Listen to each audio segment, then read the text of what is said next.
Her passport skidded across the terminal floor at Hartsfield-Jackson, stopping at the foot of a stranger's carry-on. The sound it made was small, a flat plastic snap against polished concrete. The kind of sound that should not have carried. But in the way that certain sounds do in certain moments, it carried everywhere. 200 people heard it. 200 people looked down at the same time. Marcus had thrown it, not slid it, thrown it. There was a difference, and every person in Concourse B understood the difference without being told. A man who slides something is careless. A man who throws something has made a decision.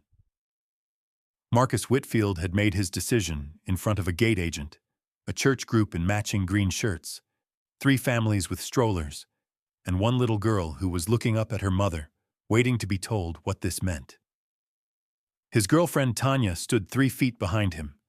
She had the Louis Vuitton tote on her shoulder, the caramel-colored one with the gold hardware, the one Diane had selected at Phipps Plaza 2 Christmases ago, the one she had gift-wrapped herself. Tanya held the strap with 2 fingers, the way you hold something that was always supposed to be yours. Marcus's business partner, Derek, leaned against a column near the gate with his phone in his hand, his eyes trained on the screen. He was not reading anything. His eyes had not moved in 2 minutes. Diane stood with her carry-on handle still extended, both wheels on the ground. Her posture was the kind that takes years to build. Not rigid, not performative, just absolutely still. She looked at her passport on the floor. Her photograph stared up at the fluorescent lights, her face open and unguarded the way passport photos always are, taken in a moment before you know what you're going to need it for. Marcus said she was not on this flight. He said it the way he said most things, not loudly, but with a weight behind it that was designed to end conversations. He said Tanya was his guest now. He said Diane needed to go back to whatever she came from. He straightened his jacket after he said it, the way a man does when he believes he has just handled something. Diane did not reach for the passport. A gate agent in a blue blazer took 1 step toward it. Diane raised her left hand, slightly, not dramatically. Just enough. The agent stopped. Nobody at gate B14 could see what Diane could see from where she was standing. Down the jet bridge, at the open door of the aircraft, Captain Jerome Ellis had not moved. He was holding something in his hand. He had been standing there since before any of this started. The plane had not moved, and the plane was not going to move. Not yet.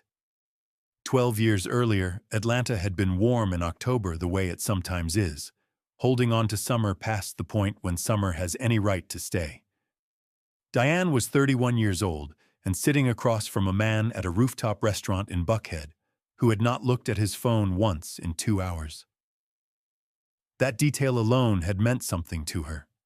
She had been on enough dinners by then to know that a man who keeps his phone face down is a man who is choosing to be present. She had not yet learned that presence can be a performance. His name was Marcus Whitfield.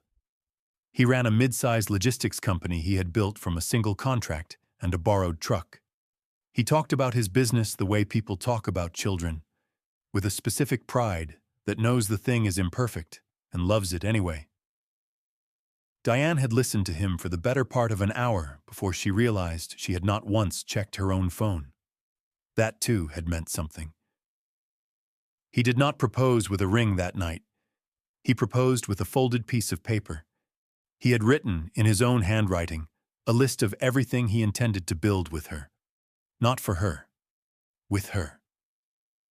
She had laughed when he slid it across the table because she thought it was a joke, and then she unfolded it and read it. And it was not a joke at all. It was specific and careful and written in the handwriting of a man who had been thinking about this for longer than the evening. She folded the paper and put it in her purse. That night, when she got home, she put it in a small wooden box on her nightstand. She did not know, in that moment, that she would keep it there for 11 years. The first crack was not dramatic. The first crack almost never is. It was a dinner with investors 2 years into the marriage. The waiter had barely set the menus down when Marcus looked at Diane and said he would order for her because she always got the wrong thing. He said it lightly, as a fact. The investors laughed. Diane looked at the menu for another moment, then closed it. In the car on the way home, she mentioned it. He told her she was being sensitive. He told her she always ordered the wrong thing. He said it as though this were a kindness, managing a small thing so she wouldn't have to. She looked out the window. She did not respond. That was the first thing she swallowed. There would be others. The control came in the way water moves through a house, finding the lowest points first, settling in quietly. And by the time you notice the damage, it has been there for years. Which friends made him uncomfortable? Which events she should dress differently for? Which opinions were appropriate for which rooms? He never raised his voice. He redirected. He reframed. He was so skilled at making his preferences feel like her choices that there were seasons in the marriage where Diane could not have told you, with confidence, which opinions were originally hers. Then came the charity gala, a fundraiser in a downtown ballroom, the kind of event that exists to remind people how much other people have. A young woman in a server's uniform was carrying a tray of water glasses across the room. She clipped the edge of a chair, and the tray tilted, and one glass landed mostly on the sleeve of Marcus's jacket. The woman apologized before the glass had finished falling. Marcus did not raise his voice. He leaned toward her, slowly, almost gently, and said, quietly enough that only those closest could hear, "You just cost yourself a job." He was not her employer. He did not know her employer. He said it anyway. Diane watched the young woman's face. She watched the way the apology dried up mid-sentence. She watched the woman step back and look for somewhere to put herself. Diane held that image somewhere she could not name, in the place where you store the things you are not ready to use yet.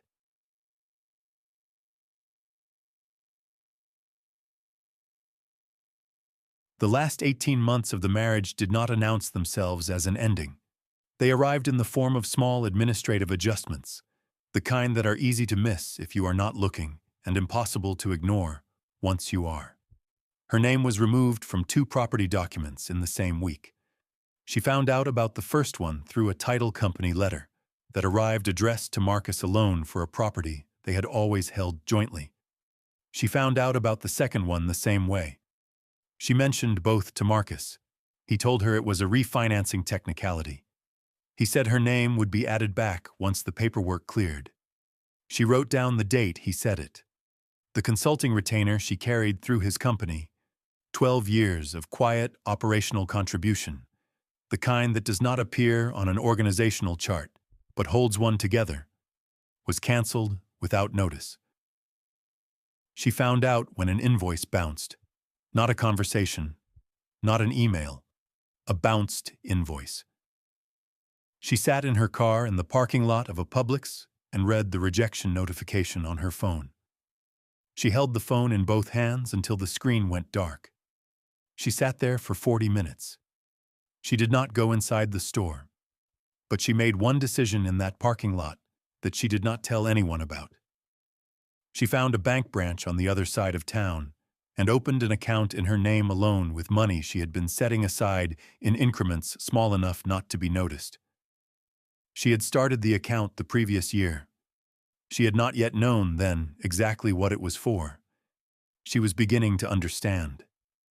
Tanya had been a presence in Marcus's professional orbit for 3 years before Diane understood what kind of presence she was. The Louis Vuitton bag had been an act of obliviousness, not malice. Diane had simply bought a nice gift for a woman she considered an associate of the family. She understood later that this was exactly the kind of blindness Tanya had been counting on. What Diane did not know was that Tanya had been moving information. Marcus's sister, Renee, was the source. In a private conversation Diane had trusted her with, she had told Renee she was considering speaking with a divorce attorney. Not filing, considering speaking. Renee had passed this to Tanya. Tanya had passed it to Marcus with an addition that Diane had already met with a real estate attorney to hide marital assets. This was not true. But Marcus believed it because it confirmed what he had already decided to believe. And a man who has already decided something does not need much evidence. Marcus's cousin Raymond called Diane on a Sunday afternoon and told her Marcus still loved her, that every marriage had rough seasons, that she should give him space and trust the process. Raymond's voice was warm and familiar, the voice of a man performing concern. Raymond knew exactly what Marcus was planning. He was buying Diane's patience for as long as patience could be bought. The almost breaking moment came on a Tuesday. Diane was in the kitchen making coffee. She reached for her favorite mug, the white one with the small chip on the handle that had been there for 4 years. And it was gone. Not broken. Gone. She stood at the cabinet for a long moment. Then she closed the cabinet. Then she poured the coffee into a different mug and stood at the window looking out at the yard and did not move for 11 minutes. Nobody saw this. Nobody knew it happened. But it was the moment she decided that whatever she was going to do, she was going to do it with everything she had. She found the envelope on a Wednesday afternoon while packing the guest room for a visiting client Marcus had mentioned. The shoebox was on the top shelf of the closet, behind a stack of his college memorabilia. She would not have reached for it except that it was in the way of what she needed to move. She set it on the bed without opening it. She finished clearing the other shelves first. Then she sat down on the edge of the bed and opened it. Inside the manila envelope there was a property deed, a 1-page LLC operating agreement, and a photograph. The deed was for a parcel in Lithonia, Georgia. The LLC had been formed 4 years ago. Tanya's name was listed as co-owner with a 49% interest. The photograph showed Marcus and Tanya at what appeared to be a groundbreaking ceremony. Hard hats, shovels, identical smiles. Someone had written a date on the back in blue ink. March 14th, their wedding anniversary. Diane set the photograph face down on the bedspread. She sat with it for a moment. Then she took out her phone and photographed every page in the envelope. The deed, the operating agreement, the photograph front and back. In the steady, unhurried way of a woman who is documenting something she will need later. She put the phone in her pocket. She put everything back in the envelope. She put the envelope back in the shoebox. She put the shoebox back on the shelf behind the memorabilia, exactly as she had found it. Then she went downstairs, and she made dinner. And when Marcus came home, she asked him how his day had been, and listened to the answer. She had been waiting her entire adult life to understand why her father had always told her that the most powerful move a person can make is the one nobody sees coming. She was beginning to understand it now. She did not move quickly. Quick was not the point. She moved carefully, the way her father had taught her to do anything that mattered, measuring twice and cutting once, leaving no margin for error that could have been closed. She hired a forensic accountant through a referral she found outside their social circle entirely, a woman named Patricia who worked out of a midtown office and communicated exclusively by encrypted email. Patricia was given the photographs from the shoebox. Patricia got to work. The first thing Patricia found confirmed the affair was not just personal, it was financial. Tanya had been receiving payments routed through Marcus's company as vendor contracts. She was listed in the company's books as a business consultant. There was no consulting work on record. There were 4 years of payments. They had been running through the books the entire time Diane had been making dinner and trusting that the rough season would pass. The second thing Patricia found was worse. The Lithonia property was not an isolated purchase. It was part of a portfolio of 3 properties acquired over 5 years, each one purchased just below the legal threshold that would have required Marcus to notify Diane as his spouse. The timing was not coincidental. Each transaction had been calibrated with the specific knowledge of where that threshold sat. He had not stumbled into this. He had studied it. He had built an entire second life with the precision of a man who had been planning his exit before the marriage had finished settling. The third finding made Diane sit very still in Patricia's office. Marcus's sister Renee was listed as the registered agent for the LLC. Her name was on the formation documents. Her address was the registered address. Renee had not been passing gossip out of weakness or indiscretion. Renee had been the administrative foundation of the entire structure. The family had not simply known, the family had participated. Diane thought of every Sunday dinner at which Renee had embraced her, every birthday card, every time Renee had called her sister and meant it with her whole face. She drove home in silence.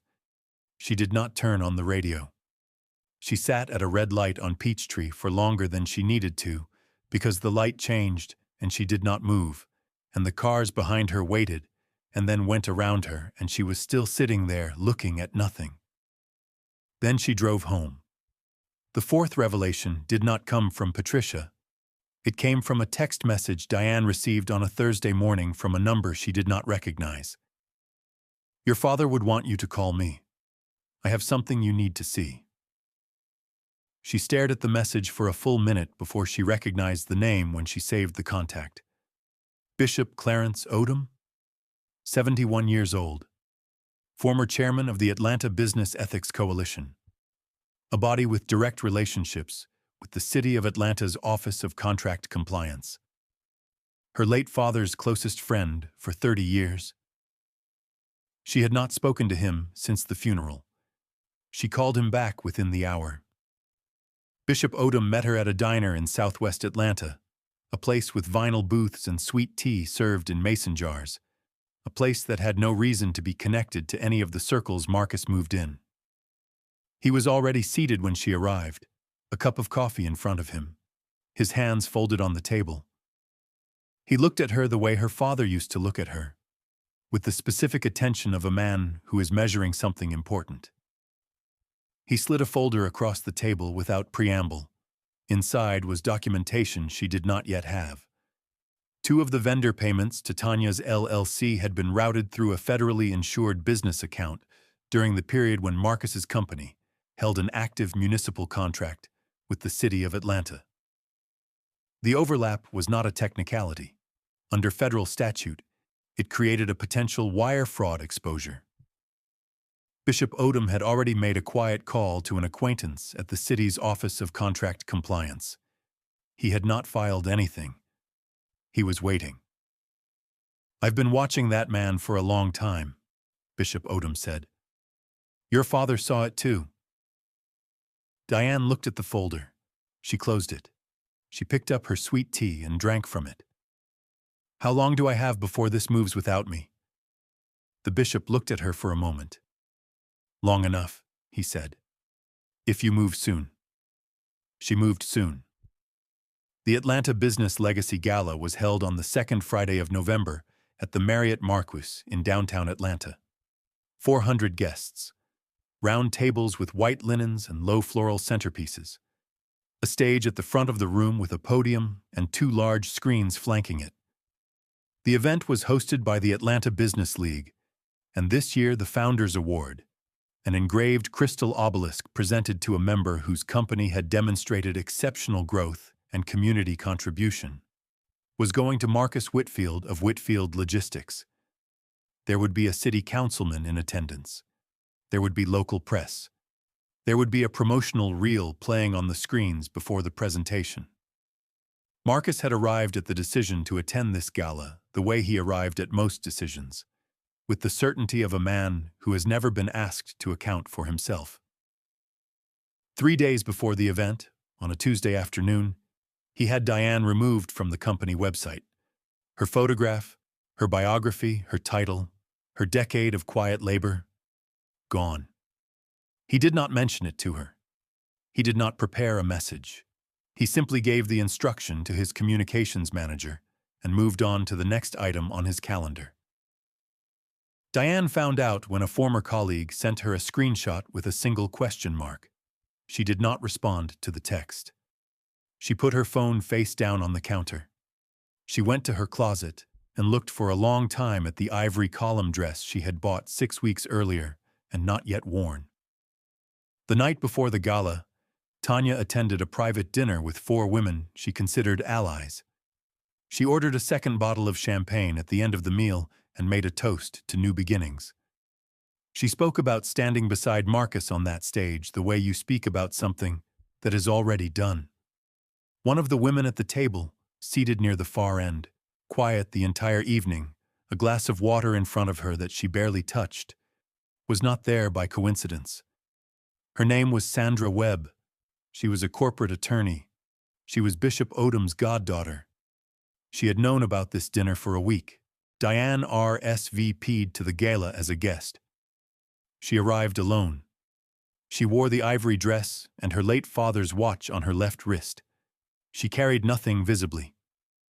She checked a single item at the coat check, a sealed envelope, and accepted the ticket stub and put it in a small clutch she held at her side.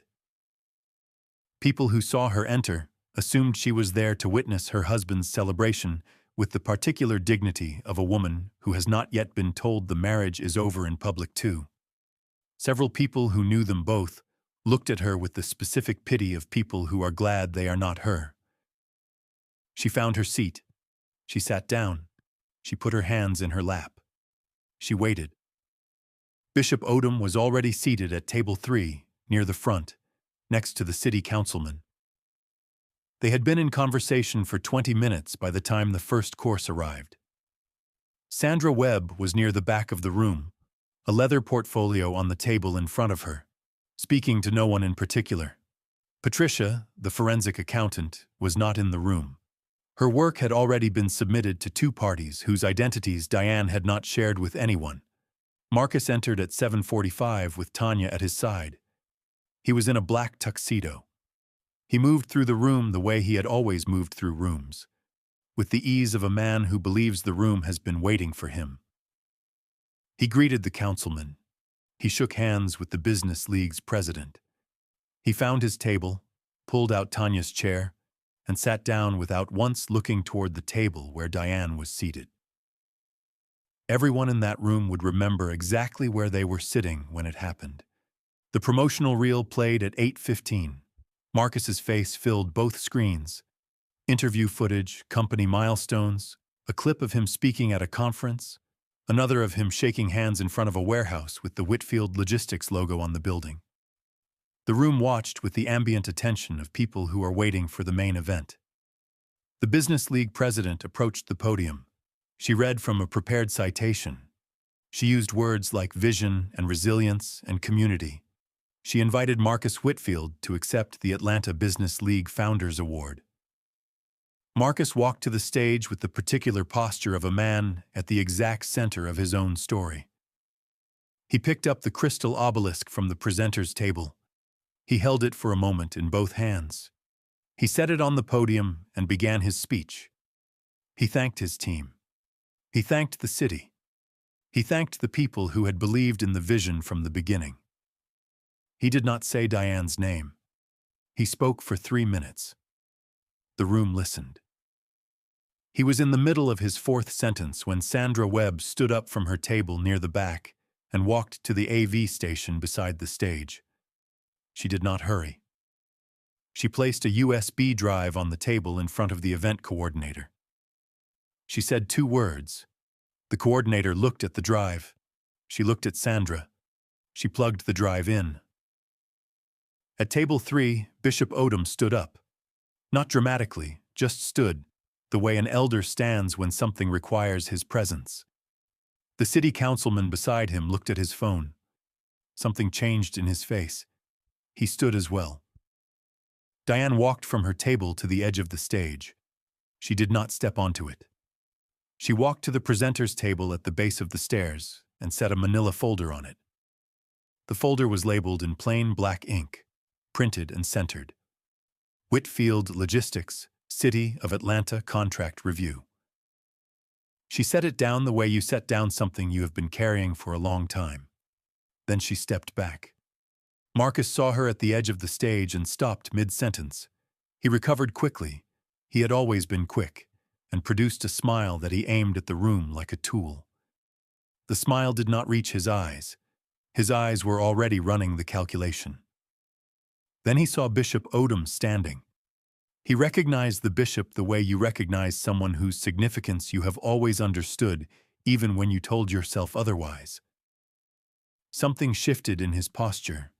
Not a collapse, not yet, just a slight forward lean. The lean of a man who has just noticed that the floor beneath him is not the floor he thought he was standing on. The screens behind him changed. The promotional reel disappeared. In its place, filling both screens, was a single document. Clean, formatted, official. The LLC operating agreement. The property address in Lithonia. The ownership split. Tanya's name in 14-point font, clear and unambiguous, next to a date that corresponded to the active period of the city contract.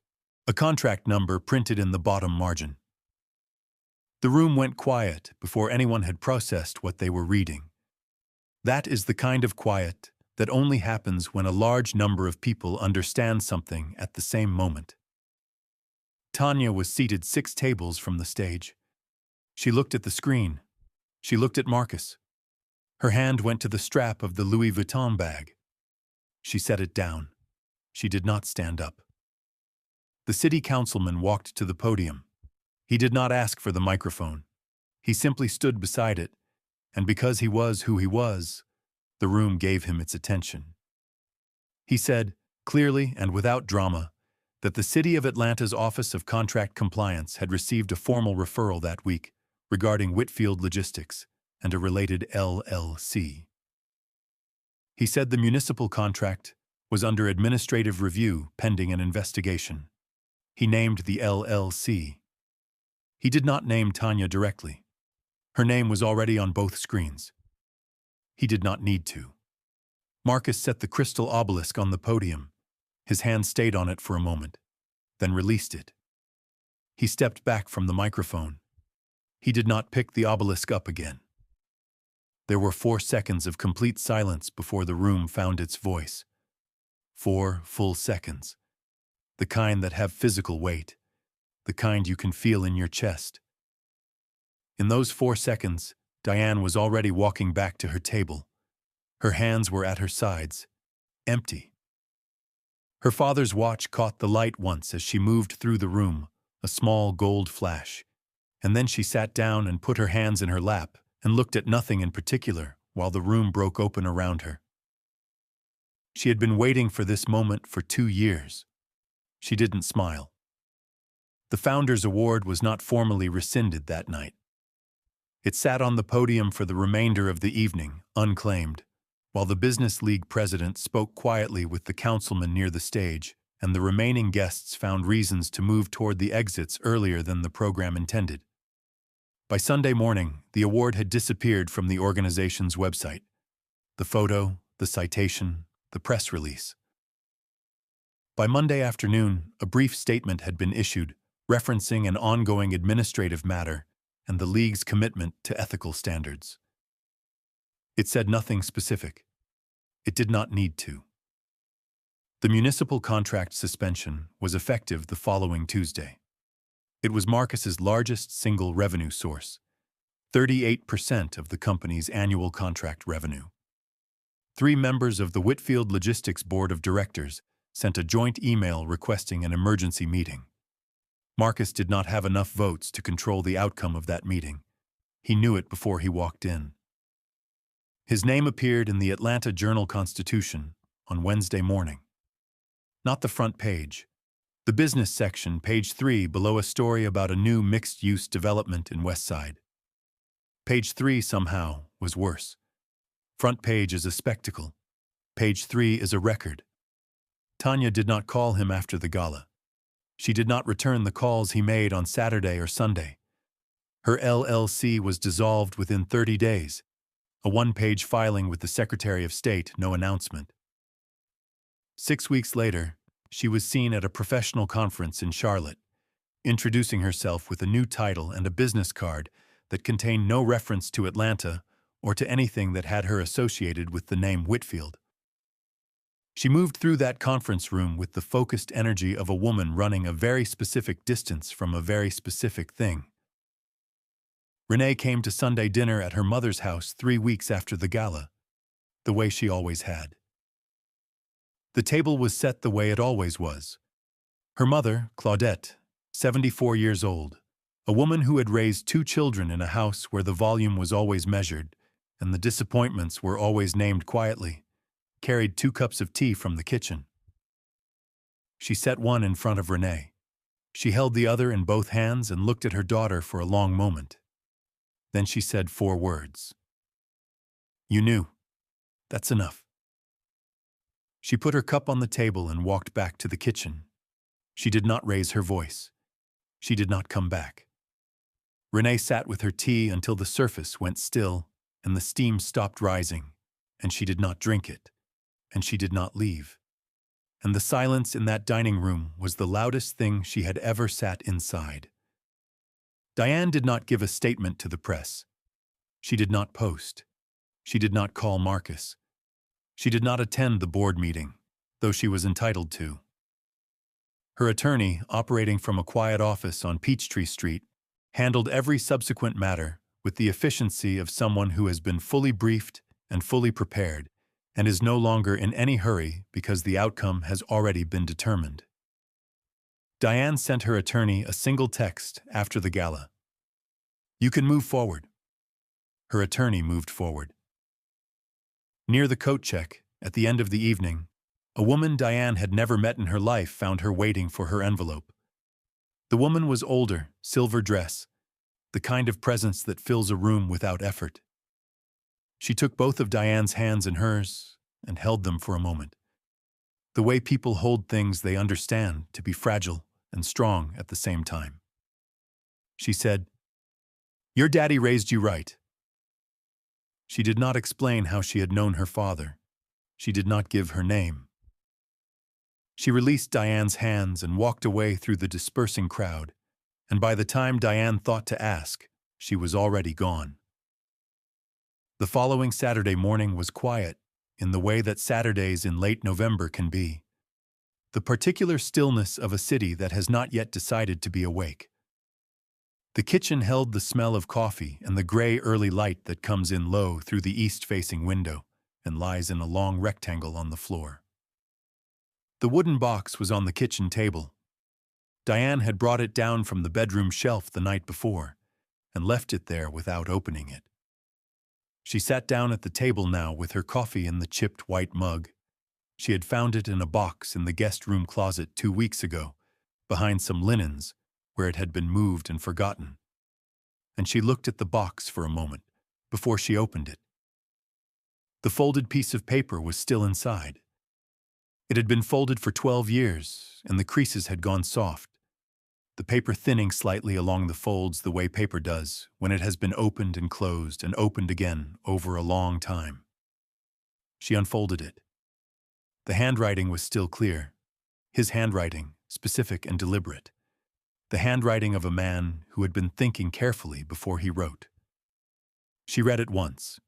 She read it the way you read something at the end of a long thing, not looking for what it means, but simply acknowledging what it was. She did not rush. When she finished, she folded it again, smaller than it had been before, and placed it back in the box. She closed the lid. She stood up and put the box on the kitchen shelf, in the space between 2 cookbooks, the kind of place where things go that are finished, but not discarded. Not thrown away. Finished. Stored where finished things go. Bishop Odom's church held its annual founders' breakfast that same morning, a tradition going back 40 years. A meal served in the fellowship hall by the women of the congregation, while the choir rehearsed in the sanctuary above. I have been to that breakfast every year since I was 7 years old. Diane arrived late. The service had already moved from the breakfast into the opening song. She slipped through the side door of the sanctuary, and the choir was mid-verse, a hymn she knew without having to think about it, the kind of song that lives in the body before it lives in the mind. An elder near the door, a woman named Sister Pauline, who had known Diane since she was a child, who had known her mother and her father and their parents before that, looked up and saw her. She did not say anything. She simply moved her program from the seat beside her to her lap and shifted to make space. The gesture lasted 2 seconds. It was the most complete welcome Diane had received in longer than she could name. She sat down. She listened to the choir. She put her hands in her lap. Outside, through the tall, narrow windows of the sanctuary, the morning was getting lighter. On her left wrist, her father's watch kept the time the way it always had, steadily, without comment, without drama, ticking through the morning the way it had ticked through every morning she could remember. She looked at it once, the way you look at something that has always told you the right time, something that has never been wrong about what hour it was, even when everything else was. She was not late. She had never been late. She had simply been waiting for the right moment, and now it was over. If you have ever had to be the strongest person in the room when you were the most broken one, hit that like button. Subscribe, because every week we come back to these stories, the ones that remind us that the women who endure quietly are often the ones who were never truly powerless. Just like Diane, still wearing her father's watch, still right on time.